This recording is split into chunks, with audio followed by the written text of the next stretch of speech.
behalf of Samarthya classes, I welcome you all in today's lecture. आज के lecture में हम लोग डेरिवेशन पढ़ने वाले हैं, है ना, इक्वेशंस ऑफ मोशन का, और वो भी ग्राफिकल मेथड से, है ना, ग्राफ से हम लोग कैसे डिराइव कर सकते हैं इक्वेशंस ऑफ मोशन को, तो वो हम लोग पढ़ने वाले हैं। अब जो बच्चे ग्राफ नहीं पढ़े हैं तो ऑब्वियसली वो पहले ग्राफ पढ़ लें, है ना, कैसे graphical method, displacement time graph क्या होता है, वेलोसिटी वर्सेस टाइम ग्राफ क्या होता है, ये सब पढ़ लीजिए। अगर पढ़ लिए फिर शुरू करते हैं आज का लेक्चर। अब देखो क्या क्या इक्वेशन ऑफ मोशन याद है तुम लोग को भी। v is equal to U plus AT है, दूसरा s is equal to U T plus half AT square है, और तीसरा v square is equal to you square plus two A S, है ना।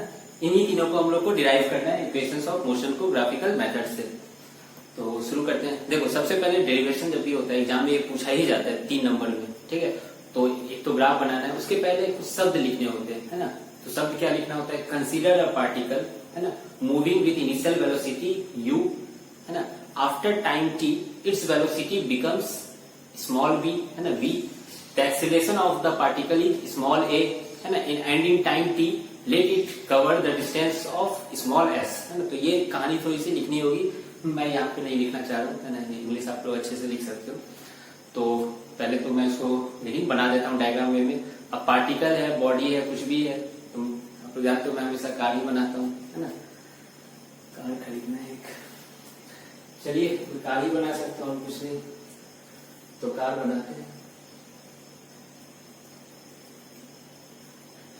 टाइम जब 0 होती है तो जो वेलोसिटी होती है उसे हम लोग इनिशियल वेलोसिटी कहते हैं, जो कि u है यहाँ पर। आफ्टर टाइम t, है ना, जब टाइम t जब हो गया तो कार की वेलोसिटी जो होती है उसको फाइनल वेलोसिटी कहते हैं v, ठीक है। और इस दौरान इसने कितना डिस्टेंस कवर किया, स्मॉल s डिस्टेंस कवर किया, ठीक है। और एक्सीलरेशन कितना था, a था, ठीक है। तो ये सब थोड़ा सा शब्दों में लिख देना है।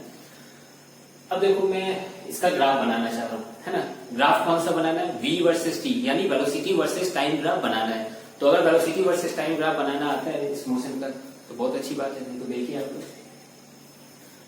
लेफ्ट से ऐसे करके बना देते हैं।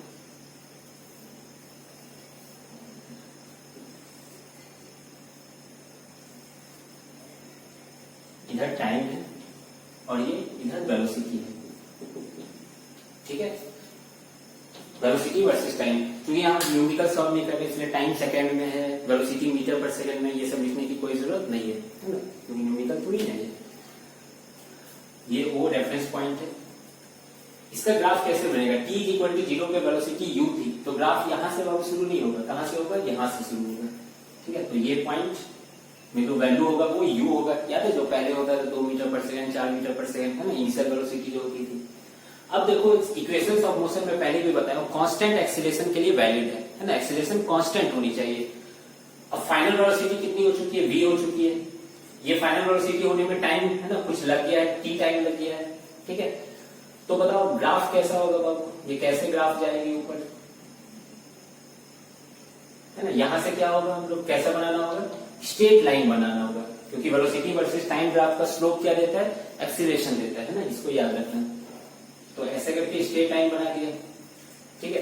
तो बस वेलोसिटी वर्सेस टाइम ग्राफ बन गया। तो सारा देखना इक्वेशंस ऑफ मोशन तुरंत डिराइव होने लगेगा ना, आप लोग भी कर लोगे एक टाइम। तो लेकिन पॉइंट का नाम हम दे देते हैं, है ना, अच्छा रहेगा। ये O पॉइंट है, लेट से ये A पॉइंट है, ये B पॉइंट हो गया, ये C पॉइंट ये O है, और इसको हम लोग D पॉइंट दे देते हैं, है ना, और इस पॉइंट को हम लोग E पॉइंट दे देते हैं। और तो कोई पॉइंट बचा नहीं, है ना। जल्दी से मैं लिख देता हूँ कौन सा पॉइंट का क्या वैल्यू है ना, ये सब लिखना होता है गिवन, है ना, फ्रॉम द ग्राफ। OA का वैल्यू जो है वही देखो CD का वैल्यू है या DC का वैल्यू है, ठीक है। और दोनों का वैल्यू क्या है, U है, U क्या है यहाँ पे, इनिशियल वेलोसिटी, ठीक है। और क्या हम लोग देख सकते हैं, OE का जो वैल्यू है वही BC का वैल्यू है, और दोनों का वैल्यू क्या है, V है ना। जो भी इनिशियल वेलोसिटी या फाइनल वेलोसिटी होता है वो रेफरेंस पॉइंट से लिया जाता है ना, वहीं से लिखा जाता है। ये OC का वैल्यू कितना हो जाएगा बाबू, वही होगा जो AD का वैल्यू होगा, और कितना है, स्मॉल t। कोई दिक्कत यहाँ पे, कोई दिक्कत नहीं होना चाहिए। तो डिराइव स्टार्ट करें। सबसे पहले फर्स्ट इक्वेशन ऑफ मोशन को डिराइव करेंगे ऑब्वियसली, अब देखो यहाँ पे डिराइव है ना, थोड़ा सा इसमें थोड़ा सा ट्रिक है जिसको याद रखना आप लोग, है ना। इसमें क्या ट्रिक है, BC को लिख सकते हैं, देखो ऐसे BD प्लस DC, BC को BD प्लस DC लिख सकते हो, ऑब्वियसली स्ट्रेट लाइन है, ठीक है। BC का वैल्यू कितना है मैं यहां लिख चुका हूं, स्मॉल b है। BD का वैल्यू हम लोग को नहीं पता, लेकिन DC का वैल्यू हमें पता है, कितना है U है ना। DC का वैल्यू देखो U लिख चुका हूं। तो अब हम लोग को सारा काम यहाँ पे BD का वैल्यू निकालने के लिए करना होगा। अब मैं देखो ये ऐसे करके बना दिया, तुम लोग चाहो तो इसको करने से पहले ये वैल्यू निकाल लेना है ना, तब ना लंबा टाइप का दिखेगा डेरिवेशन, तब लगेगा कि बहुत लंबा गया है ना, 3-4 नंबर मिल जाएंगे, ऐसा कुछ होता नहीं है, ठीक है।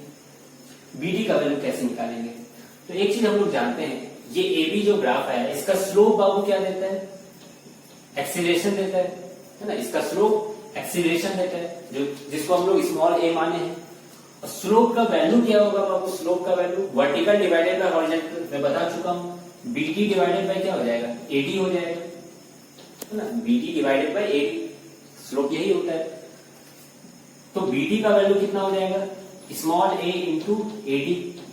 अब आप ही लोग बताओ AD का वैल्यू कितना है, T है, तो BD का वैल्यू कितना आ जाएगा, AT हो जाएगा। ये समझ में आ रहा है।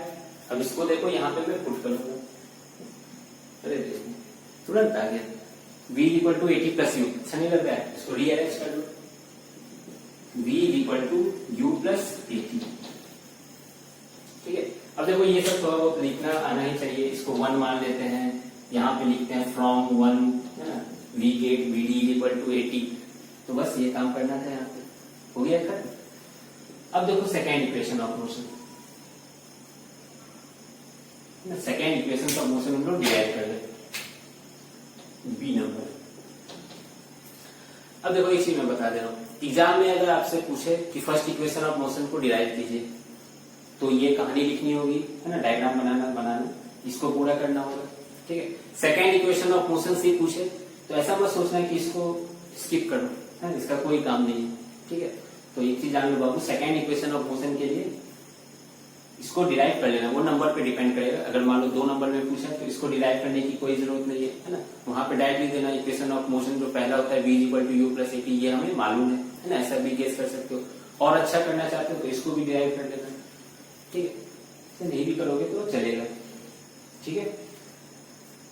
लेकिन हाँ, ये वाला ग्राफ और ये वाला पॉइंट ये लिखना ही है, कोई भी इक्वेशन ऑफ मोशन अगर डिराइव करना पड़े है ना, तो ये दोनों लिखना ही है। और ये सब कहानी सब जो है ना, उसको स्किप नहीं करना है, इसको चाहो तो स्किप कर सकते हो, ठीक है। तो B है ना, निकालते हैं हम लोग। B देखो तो डिस्प्लेसमेंट का फॉर्मूला होता है, S equal to UT plus half AT square, है ना, डिस्प्लेसमेंट।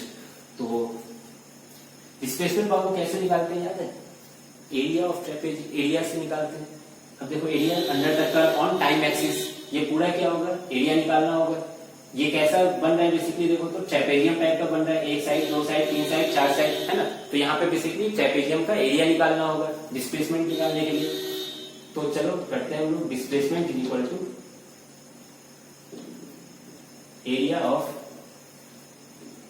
ट्रेपेजियम, ट्रेपेजियम का नाम भी लिख देता हूं मैं, OABCO, ठीक है। बस हो गया। अब एरिया ऑफ ट्रेपेजियम आप पिछला न्यूमेरिकल वाला लेक्चर देखे हो तो कितनी बार हम लोग कर चुके हैं, तो half sum of parallel sides into height. अब देखो मैं एक चीज बता दे रहा हूँ, बहुत सारा बुक देखोगे ना, शायद एनसीईआरटी है कहीं पर भी, तो ट्रेपेजियम से यूज नहीं करता है। वो क्या करता है, इस ट्रायंगल का अलग निकालता है, इस रेक्टेंगल का अलग निकालता है, फिर जोड़ता है। उनको लगता है कि आपको ट्रेपेजियम का एरिया निकालना नहीं आता है, ऐसा है क्या, नहीं ना। मुझको मालूम है कि आप लोगों को ट्रेपेजियम का एरिया निकालना आता है, तो हम लोग ऐसा कुछ नहीं करेंगे, ट्रायंगल का रेक्टेंगल का जोड़ के। जिनको नहीं आता है ट्रेपेजियम का एरिया, तो वो ट्रायंगल और रेक्टेंगल करके जोड़ के आप लोग रफ में देख सकते हो, वही आंसर आएगा, ठीक है। तो area of trapezium half sum of parallel sides, sum of parallel sides यानी OA प्लस क्या हो जाएगा, BC हो जाएगा, इनटू हाइट, हाइट क्या हो जाएगा, AD ले लेते हैं, ठीक है। OA का वैल्यू कितना है बाबू, सब यहां से देखते जाओ, है ना, फिर से मैं नहीं समझाऊंगा। U है, BC का वैल्यू कितना है, V है, और AD का वैल्यू कितना है, AD T है। कोई दिक्कत नहीं होना चाहिए यहाँ पे। अब देखो V का वैल्यू है ना, इस फॉर्मूला में देखो V नहीं आ रहा है, तो V का वैल्यू हम लोग को सब्स्टिट्यूट करना होगा। और हम लोग जानते हैं from first equation of motion, equation of motion v is equal to U plus A T, है ना। यही मैं बोल रहा था कि जब सेकेंड इक्वेशन ऑफ मोशन आए डिराइव करने के लिए, तो या तो डायरेक्ट ऐसे करके लिख लो, या नहीं तो इसको भी डिराइव कर दो, है ना। फिर यहाँ पे 2 नंबर लिख देना कि फ्रॉम टू, ऐसे करके ना, ये भी यूज कर सकते हो। v के जगह क्या लिख दिया, u प्लस ए टी लिख दिया इंटू टी। अब देखो ये क्या बन गया, जल्दी से देखो, तो u प्लस यू 2u हो गया plus A T into T. अब देखो t बाई 2 को दोनों में मल्टीप्लाई करना है, इसमें देखो 2 से जाएगा तो 2 कट जाएगा, t बचेगा, और इसमें 2 भी बचेगा और t का स्क्वायर हो जाएगा, तो मैं डायरेक्ट लिखूं you T plus half A T square. और ये डिस्प्लेसमेंट है ना, डिस्प्लेसमेंट की तो एस होता है बेसिकली, है ना, ऐसा हम लोग मान चुके हैं डिस्प्लेसमेंट का। तो ये देखो आगे सिंपल, ठीक है। अब सी पार्ट भी करना है।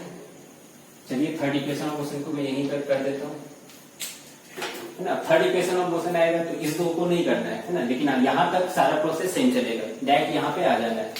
थर्ड भी देखो डिस्प्लेसमेंट का ही सहारा लेके किया जा सकता है, ठीक है। तो डिस्प्लेसमेंट इज इक्वल टू, फिर से वही कहानी लिखनी होगी, displacement is equal to area of trapezium, कितना ओ ए बी सी ओ, ठीक है। डिस्प्लेसमेंट एस होता है बाबू, O A plus B C into A D. देखो वही कहानी चल रही है अभी तक। ओ ए का वैल्यू कितना हो गया, यू हो गया, वी हो गया, और यहाँ पे टी हो गया, कोई दिक्कत नहीं यहाँ तक, ठीक है। अब देखो क्या है, इस इक्वेशन में देख सकते हो टाइम नहीं है ना, टाइम नहीं है तो हमको यहाँ से टाइम का चीज को साइड कर देना है। वेलोसिटी है, फाइनल वेलोसिटी, इनिशियल वेलोसिटी, तो उसको रहने देना है। टाइम को कहां से हटाओगे, तो from first equation of motion. क्या होता है फर्स्ट इक्वेशन ऑफ मोशन से, v equal to U plus A T. तो यहां से देख सकते हो टाइम का वैल्यू कितना आ जाएगा, इसको माइनस करना होगा, है ना, ये सबको करना आता है, ये v माइनस यू बाई ए, है ना। तो बस t का वैल्यू हम लोग को v minus U by A put करना है यहाँ पे, u plus V by 2 into T का वैल्यू क्या हो जाएगा, v minus U by A. अच्छा u प्लस वी को v प्लस यू भी तो लिख सकते हैं, कोई दिक्कत तो नहीं होना चाहिए। u प्लस वी को v प्लस यू भी लिख सकते हैं। अब देखो कुछ नया चीज आएगा, 2a को इधर ले आओ, 2as हो गया, v plus U into b minus U, a plus B into a minus B, a square minus b square होता है। तो यहाँ पे कितना हो गया, v square minus U square हो गया।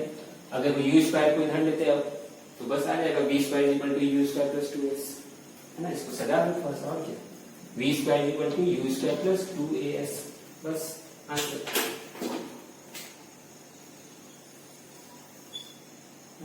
सारा इक्वेशन ऑफ मोशन हम लोग डिराइव कर चुके हैं, ये पहला, ये दूसरा, ये तीसरा, है कि नहीं इजी।